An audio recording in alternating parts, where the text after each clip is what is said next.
Assalamualaikum. Kembali lagi di channel saya.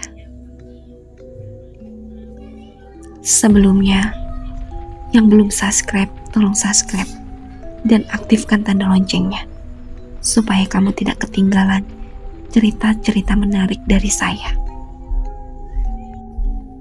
Hanya beberapa detik, tiba-tiba kulit tubuh Aminah seolah-olah seperti menyerap darah itu dan kembali menjadi muda seketika. Bagus Aminah, bagus. Untuk seterusnya, kamu hanya butuh untuk mengoleskannya saja. Terdengar suara Mak Dasimah menggema di dalam kepala Aminah. Saat tengah asyik menikmati darah Rukman, sembari memasukkannya ke dalam sebuah wadah yang terbuat dari kuningan. Tiba-tiba Sarmi datang dengan ekspresi wajah amat terkejut dan was-was. Aminah, apa yang sedang kamu lakukan? Tanya Sarmi amat keheranan. Aku hanya melakukan apa yang seharusnya memang aku lakukan, Sarmi. Lihatlah, aku kembali menjadi muda, bukan? Jawab Aminah. Aminah, saat aku menuju kemari, aku melihat Ria Imas pergi sembari berlari dengan air mata yang terus menetes. Ternyata dia melihat perbuatanmu ini, ucap Sarmi. Kali ini ucapan Sarmi mampu membuat Aminah terdiam. Kedua bola matanya membulat. Dia tidak percaya dengan pada yang baru saja Sarmi katakan. Apa kamu berbohong? Kamu pasti berbohong, tanya Aminah. Sarmi hanya menggelengkan kepalanya. Dia tahu Aminah amat mengasihi adik iparnya itu. Dan kini apa yang harus Aminah katakan pada Ria Imas tentang kematian kakaknya? Sudah, besok kita temui Ria Imas. Sekarang, mari bantu aku menguburkan jasad ini di kebun belakang. Ajak Sarmi pada Aminah yang terdiam, seolah-olah tidak percaya dengan apa yang Sarmi katakan. Malam itu mereka menguburkan jasad Rukman di kebun belakang. Setelah sebelumnya secukupnya mengambil darah Rukman. Seperti biasa, tenaga Aminah lebih kuat daripada Sarmi. Dialah yang bertugas menggali tanah. Sementara Sarmi masih sibuk membersihkan noda darah yang berceceran. Setelah usai, Aminah masih amat bingung soal Sarmi yang melihat Ria Imas. Apa mungkin adik iparnya itu menyaksikan apa yang telah terjadi pada Rukman? Sudahlah, jangan dipikirkan. Sekarang lebih baik kamu tidur. Besok kita akan temui Ria Imas dan mengatakan soal kematian Rukman. Titah Sarmi. Aminah mengangguk. Dia benar-benar seperti seorang anak yang penurut di depan Sarmi. Meskipun umur Aminah lebih tua 10 tahun dari Sarmi, namun kedewasaan Sarmi patut diacungi jempol. Keesokan harinya, Aminah dan Sarmi menuju ke rumah di mana Ria Imas tinggal. Ria Imas tinggal di rumah peninggalan kedua orang tuanya yang sudah lama meninggal dunia. Desa itu masih amat asri. Hanya ada satu rumah di sana. Selebihnya hanya dikelilingi oleh kebun-kebun jati yang amat tinggi menjulang. Saat Aminah dan Sarmi tiba, mereka melihat Ria Imas tengah mengemas barang. Kelihatannya dia akan pergi jauh dan lama. Terlihat dari barang bawaannya. Nyai, ucap Ria Imas penuh semangat saat melihat kedatangan kakak iparnya. Ria Imas menyalami Aminah serta Sarmi yang berada di belakang tubuh Aminah. Loh, tidak sama Akang Rukman. Kemana dia? Tanya Ria Imas dengan nada polosnya, seolah-olah memang dia tidak tahu apa yang sebenarnya telah terjadi kepada kakaknya itu. Padahal semalam dia benar-benar melihat dengan mata kepalanya sendiri bagaimana kakaknya itu dibunuh dengan sadis oleh Aminah. Dan bagaimana Aminah bisa kembali muda setelah mengoleskan darah Rukman pada sekujur tubuhnya. Aminah tersenyum lega. Berarti benar, Ria Imas tidak tahu menahu soal nasib Rukman. Dan yang lihat oleh Sarmi sepertinya adalah orang lain. Sementara Sarmi bingung. Bagaimana Ria Imas tidak tahu soal nasib kakaknya? Pada semalam dia benar-benar jelas melihat Ria Imas. Kedatanganku kemari justru ingin menceritakan semuanya padamu, Ria, ucap Aminah dengan nada lembut. Ria Imas masih terdiam. Dia menunggu kebohongan apa yang akan kakak iparnya itu katakan. Kakakmu Rukman, pagi ini aku temukan dalam keadaan tidak bernyawa, dengan sebuah luka di kepalanya. Sepertinya dia semalam berkelahi, atau mungkin kalah saat berjudi dan berbuat onar. Sementara aku tidak menemui kakakmu sedari sore. Kamu tahu bukan, sikap kakakmu itu berubah total. Dia menjadi suka bermain judi, meminum alkohol, dan bahkan bermain wanita, ucap Aminah dengan diakhiri sebuah tangisan. Dia benar-benar mendalami kebohongannya. Sarmi hanya terdiam. Dia hanya mengikuti alur yang Aminah buat. Ria Imas menangis. Mulanya pelan, namun lama-kelamaan dia mulai histeris. Nyai, aku ingin melihat jasad Akang Rukman untuk terakhir kalinya, pintar Ria Imas. Tidak bisa, Ria, karena luka di kepala Rukman terus mengeluarkan darah. Akhirnya kami memutuskan untuk segera menguburnya. Tangis Ria Imas semakin menjadi-jadi.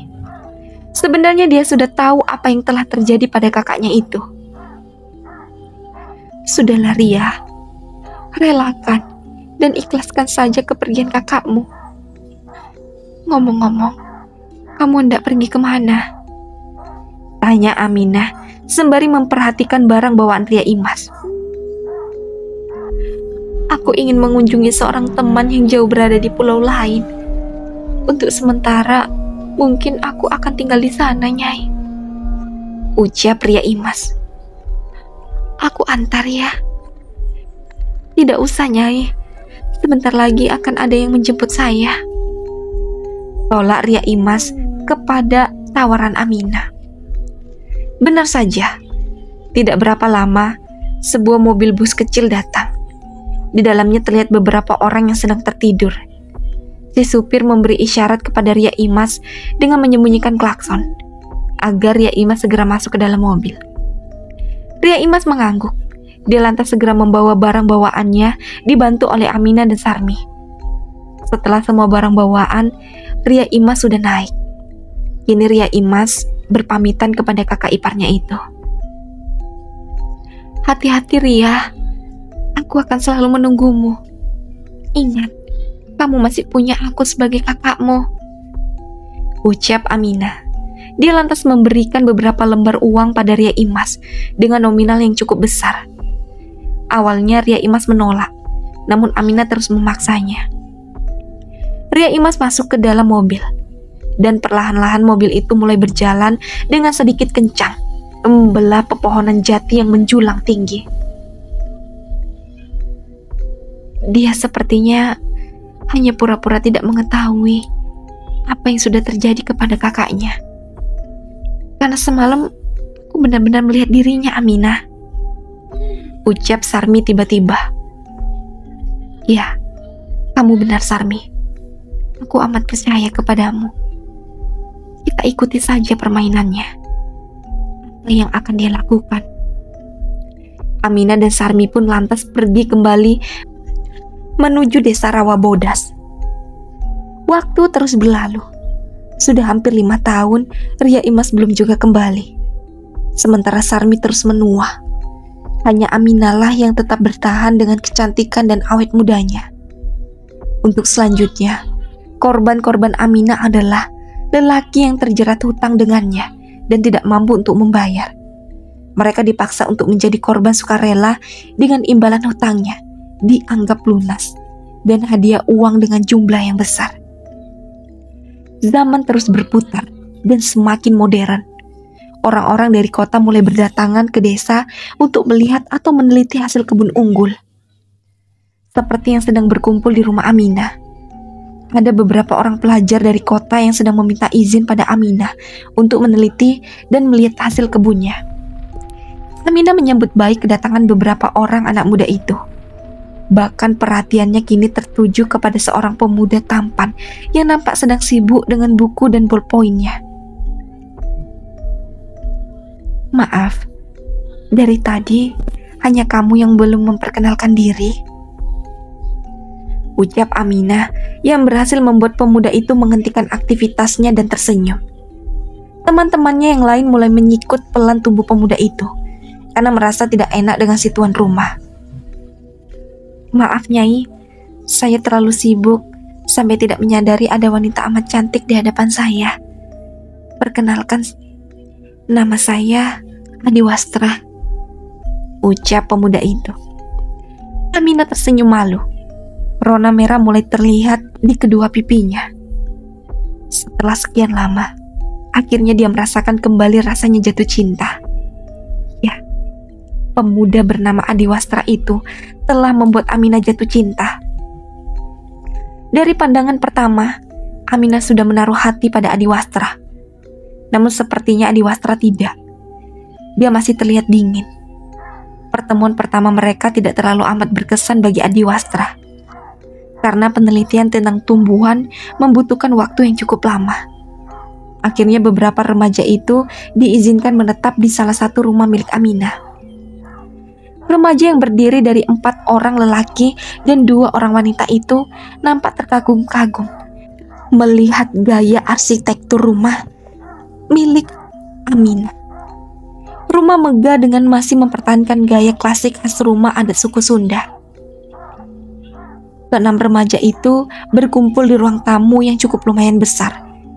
Mereka mulai sibuk mengatur jadwal dan pembagian tugas. Ngomong-ngomong, Nyai pemilik rumah itu sepertinya menyukaimu loh, ucap salah seorang di antara mereka. Adiwastra hanya menanggapinya dengan sebuah senyuman kecil. "Lumayan, katanya janda, tapi amat masih muda. Sepertinya umurnya itu tidak beda jauh dengan kita," sambung salah satu teman Adiwastra. "Sudahlah, ingat tujuan kita datang ke desa ini untuk apa?" bentak salah satu remaja wanita yang tidak senang dengan pembicaraan temannya. "Sih, kita ingat. Cuman apa yang terjadi dan ada di desa ini kan cuma bonus dan selingan." Adiwastra kembali tersenyum mendengar perdebatan di antara teman-temannya itu. Sementara dia sendiri tidak tertarik dengan apa yang teman-teman itu sedang bicarakan. Dia masih terus sibuk dengan kertas dan ballpointnya. Keesokan harinya, Nyai Aminah benar-benar sangat baik dalam menyambut dan melayani para tamunya itu. Nyai Aminah sendiri turut ikut mengantarkan sarapan untuk ke-6 remaja itu. Dia juga turut mendampingi mereka saat di kebun.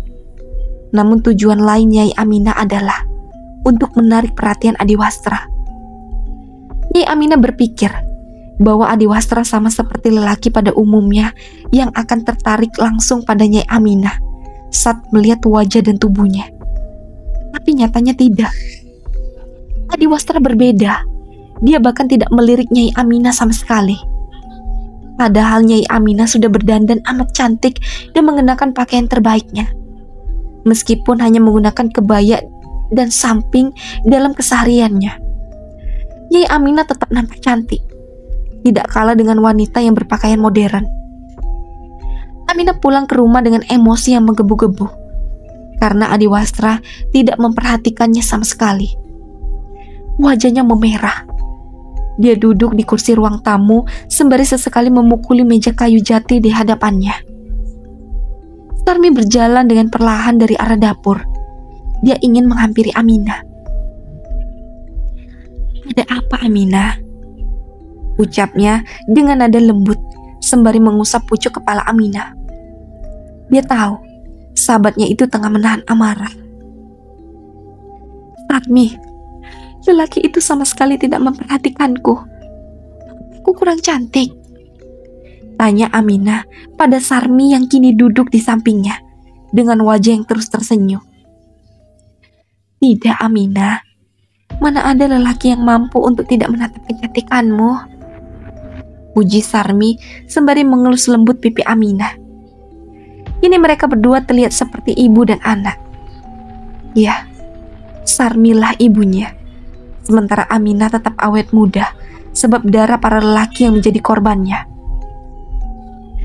Tapi lelaki itu sungguh sama sekali tidak memperhatikanku. Atau lebih baik aku, sambung Aminah kembali. Sarmi tahu apa yang dimaksud oleh Aminah. Dia tidak bisa melarangnya. Akan percuma. Ini apa yang menjadi keinginan Aminah harus terpenuhi, meski dengan cara yang tidak biasa. Lakukanlah apapun yang kamu inginkan, ucap Sarmi. Kata-katanya mampu membuat Aminah kembali tersenyum. Terima kasih, Sarmi. Keesokan harinya, Aminah tengah sibuk di dapur. Dia sedang mempersiapkan sarapan yang akan disuguhkan kepada keenam remaja itu. Sarmi sibuk menyiapkan nasi beserta lauk pauknya, sementara Aminah sedang membuat minuman. 1 teko penuh berisi air teh telah siap dengan 5 gelas kaca bening dengan motif bunga mawar di sisinya. Aminah menuangkan teh ke dalam masing-masing gelas. Namun di salah satu gelas dengan motif berbeda, yakni motif bunga melati, Aminah memasukkan setetes cairan merah pekat ke dalamnya. Itu adalah darah Aminah, darah yang berasal dari organ intimnya, bukan darah haid, karena setelah kehilangan rahim, Aminah sudah tidak bisa lagi merasakan haid. Itu adalah dari sayatan kulit organ intim Aminah. Sengaja pagi itu dia memberikan teh, hanya teh, tidak ada air putih, sebab warna teh akan menyamarkan warna darah di dalam rautan air. Ini, bawalah air ini kepada para remaja itu, dan pastikan Adiwastra meminum air dari gelas bermotif bunga melati ini. Tita Aminah pada Sarmi. Sarmi hanya mengangguk. Dia mengerti apa yang sedang direncanakan oleh sahabatnya itu. Kemudian Sarmi pergi menuju rumah para remaja itu tinggal. Di antara 2 orang anak buah Aminah yang membawakan nasi, piring dan lauk pauk. Sementara Sarmi sendiri membawa 6 gelas di atas nampan. Dia benar-benar harus memastikan Adiwastra meminum air di dalam gelas bermotif bunga melati. Ini silakan dimakan dulu sebelum melakukan aktivitasnya, ucap Sarmi dengan nada amat ramah. Keenam remaja itu mengangguk dengan senyuman. Mereka mengenal Sarmi sebagai kepala pekerja di rumahnya Aminah. Sarmi mulai membagi gelas yang dia bawa, meletakkan di gelas di depan masing-masing remaja itu, sebagai tanda bahwa gelas milik masing-masing sudah dibagikan. Sarmi masih mengamati keenam remaja yang mulai menyantap hidangan sarapan itu. Meski ditawari untuk makan bersama, Sarmi menolak. Dia masih berada di situ hanya untuk memastikan bahwa Adiwastra meminum dari gelas yang benar. Sudah hampir habis hidangan yang tersedia di piring Adiwastra. Namun lelaki itu belum juga meminum air yang sudah Sarmi sediakan untuknya. Sarmi masih sabar, meski di dalam hati ingin rasanya memaksa Adiwastra untuk segera meminum segelas teh itu. Hingga pada akhirnya, Adiwastra meminum air teh di dalam gelas bermotif bunga melati itu. Sarmi menghela nafas lega. Meski hanya habis setengah, namun setidaknya air itu sudah mengalir ke tenggorokan Adiwastra dan sudah bercampur di dalam tubuhnya. Kemudian Sarmi pamit dengan rasa puas di dalam hatinya.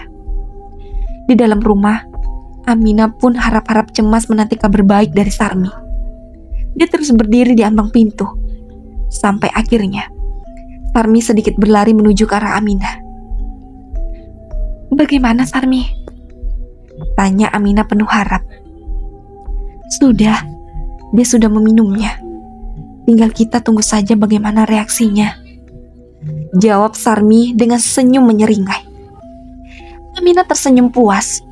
Dia bergegas masuk ke dalam kamar, mempersiapkan diri untuk apa yang akan terjadi selanjutnya.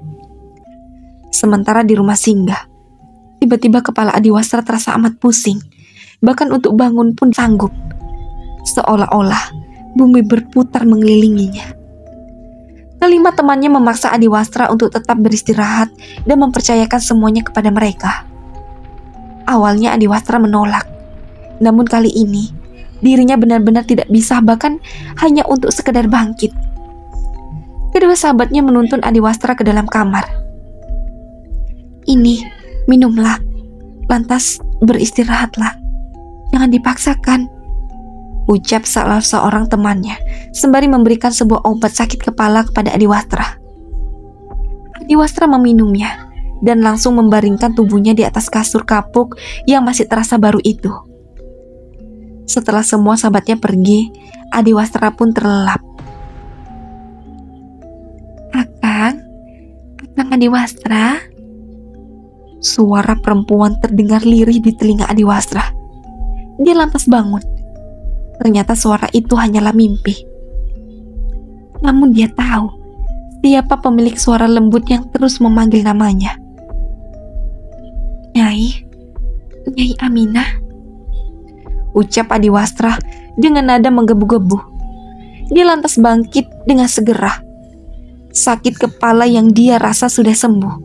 Dia berlari sekuat tenaga menuju rumah di mana Nyai Aminah berada. Sepi, tidak ada siapapun.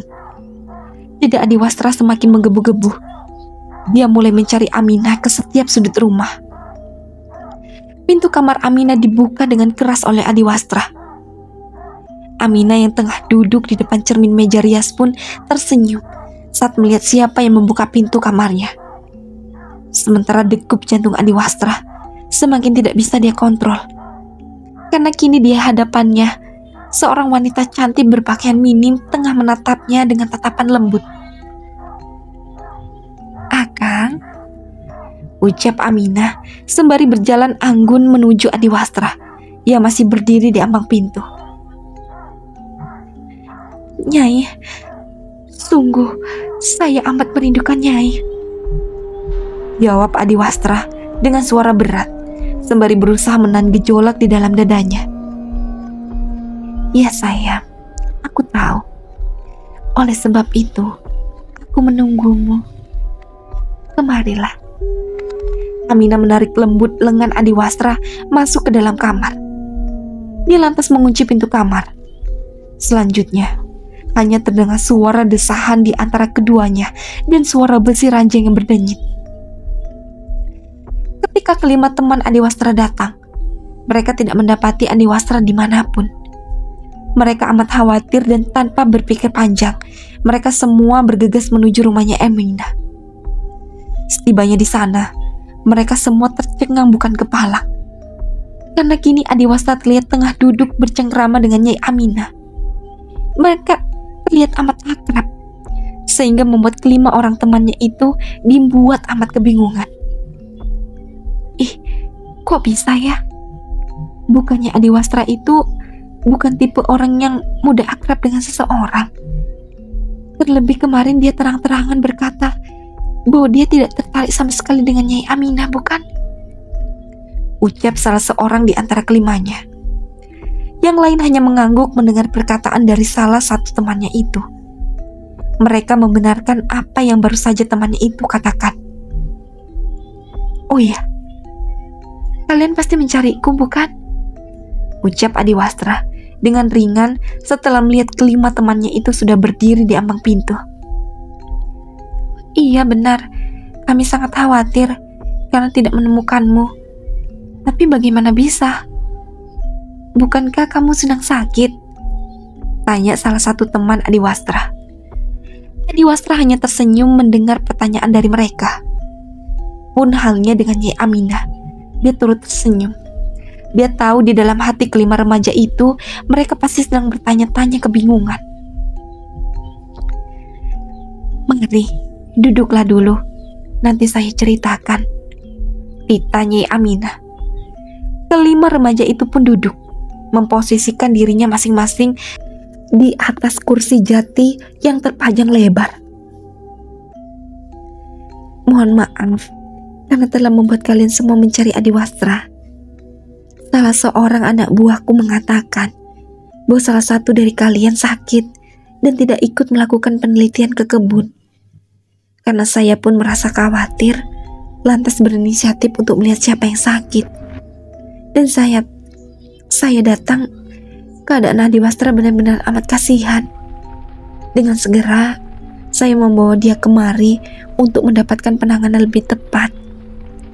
Ucap Nyai Aminah berbohong.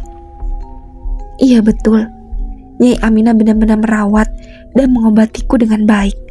Sangat-sangat baik. Jawab Adiwastra ikut berbohong. Kelima remaja itu mengangguk. Mereka merasa apa yang dikatakan Nyai Aminah memang benar. Lantas hari itu pun berlalu. Meskipun di hati beberapa remaja itu, mereka masih tidak percaya kepada apa yang telah terjadi pada Adiwastra. Hari-hari berikutnya, sikap dan sifat Adiwastra semakin berubah. Dia sudah tidak lagi fokus dengan tujuan sebenarnya. Dia datang ke desa Rawabodas. Adiwastra lebih banyak melamun. Di dalam pikirannya hanya ada Nyai Aminah.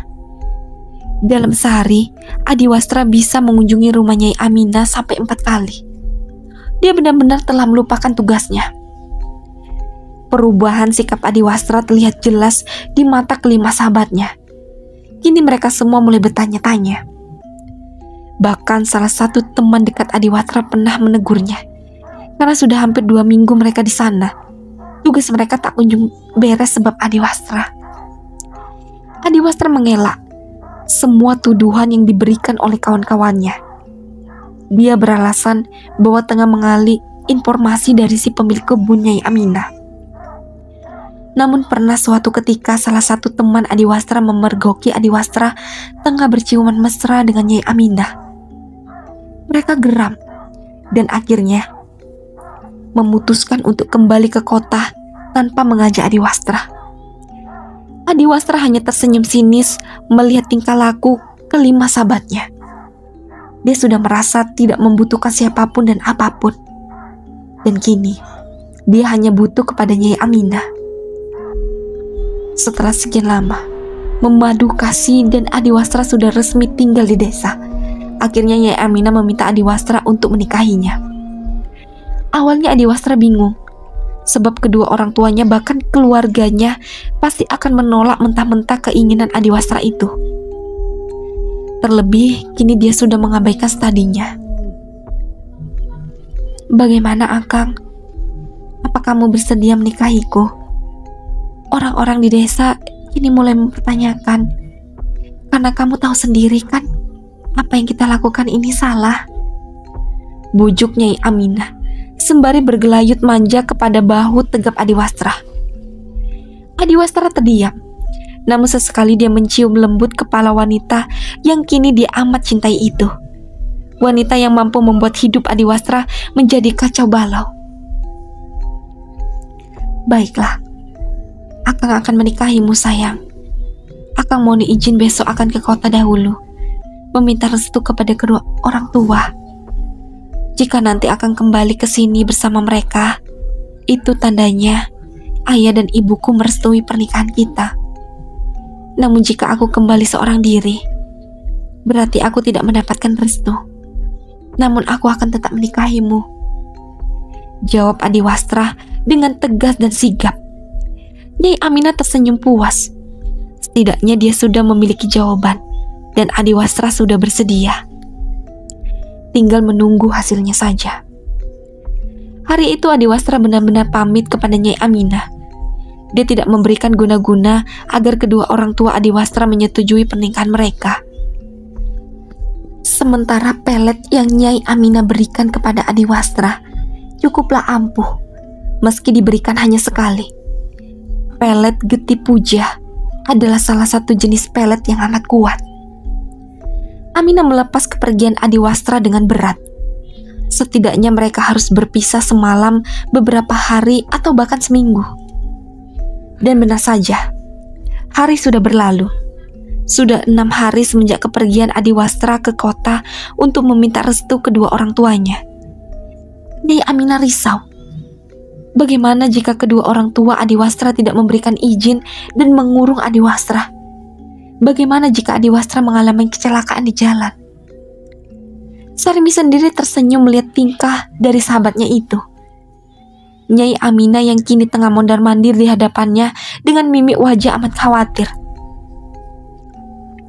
Tenang saja Aminah, Adiwastra pasti akan kembali. Tenang saja, ucap Sarmi. Yang masih penasaran, lanjut ke part selanjutnya. Dan jangan lupa aktifkan tanda loncengnya dan subscribe. Assalamualaikum.